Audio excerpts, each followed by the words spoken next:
I am Marc Silber. I'm a photographer and author here in Carmel, California. It's so good to have you guys. Cory Richards, he's a National Geographic adventurer.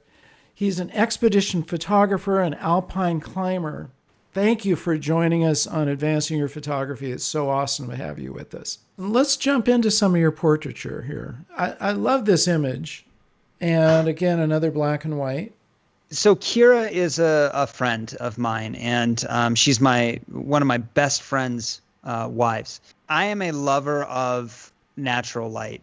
When I was an assistant, I was taught how to shoot to natural light. I worked in, commercial fashion for a long time, and that funded my trips that I could then go out and shoot adventure stuff.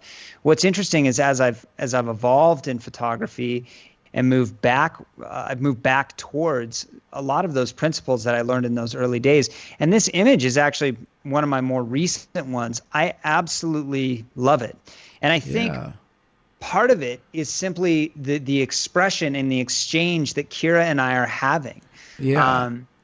And it's knowing, I think this is another point that is really interesting with photography. It's knowing which frame to pick, right?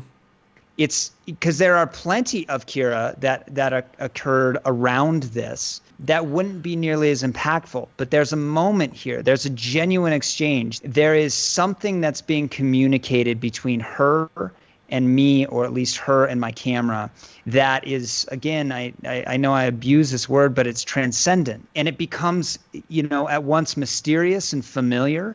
It seems confident but inquisitive. What allows this to be a really, I think, important, beautiful picture is that the light isn't wanting. I'm not doing something crazy with my light here. I'm letting light do what it knows how to do. Yeah. This is natural open shade against a gray wall on my porch. There's nothing fancy about this. The only thing that I added, I had Ryan, her husband, hold a small fill card to give a second catch light. But there are those catch lights. I was going to ask you what those were. So that explains it. Yeah. It's just a window. The main catch light in her eyes is just a big open window. And then there's a small, tiny one that's down and left that is actually just a small fill, a small bounce that Ryan's holding. Fantastic. Yeah, you have all those elements, and it's like she's listening, but you can tell she's engaged and about to say something.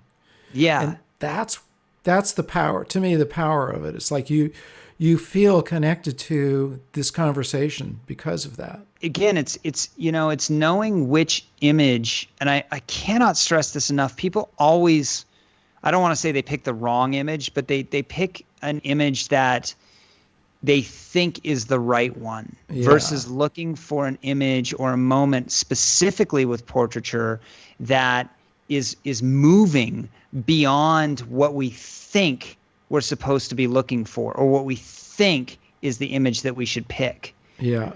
That is really powerful advice. I want you guys to listen to that, because you're right. We can be kind of led down the path of what we see and we think we should show rather than what really is the image that's going to have the most impact.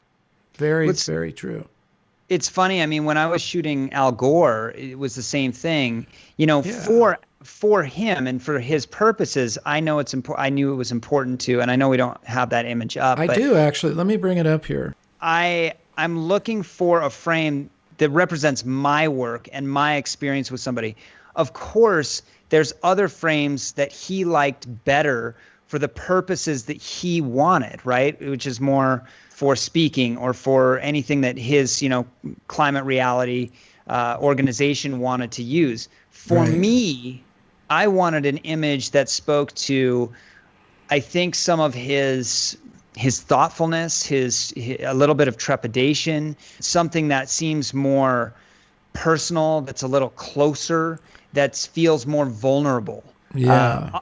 Oftentimes people want to project strength, or they want to project a knowingness, and that can be useful to capture what they are trying to project. For me, I've always wanted to look for that moment when the guard has been dropped and there's something being said without saying anything at all. And so Again, there's ways to do that with lensing that brings you closer. Like this is essentially a 35 millimeter lens.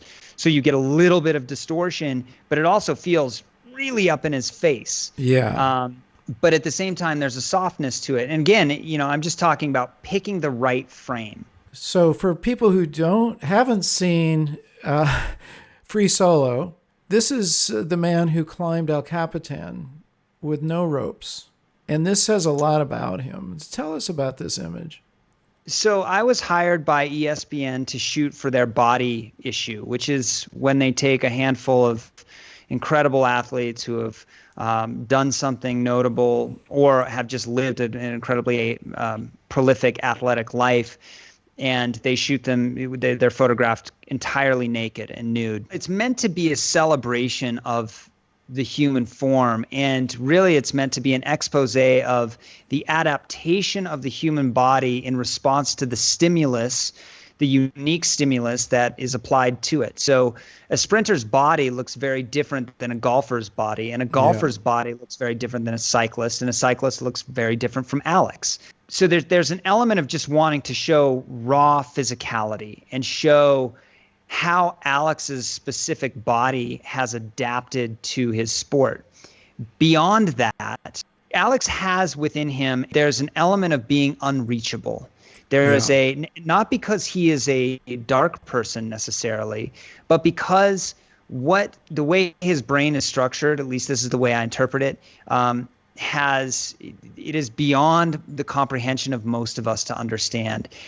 And I wanted to at least display or get at that wall and feel like I was up against it and trying to dive behind it, and also having a genuine exchange with Alex without words. And so this image was meant to, and oftentimes these things happen sort of without knowing it's happening. So long as you have a clear vision of what you're actually trying to get with the sitter in terms of portraiture, and having a concept, generally speaking, you'll find a frame that works to that.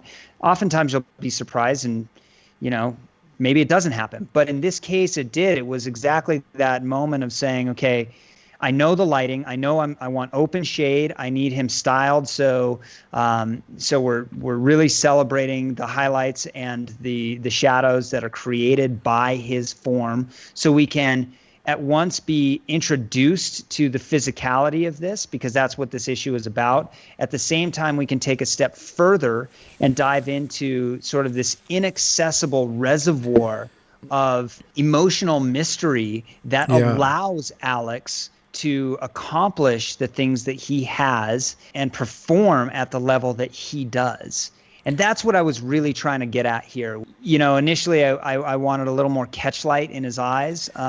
But then I also realized that too much of that breaks down that wall. So exactly. I wanted that. I just noticed that before you mentioned that there's this sort of the absence of light shows how drawn in he is. And you're right. There's the wall right there. I mean, his eyes are these big, like dinner plate, dark eyes.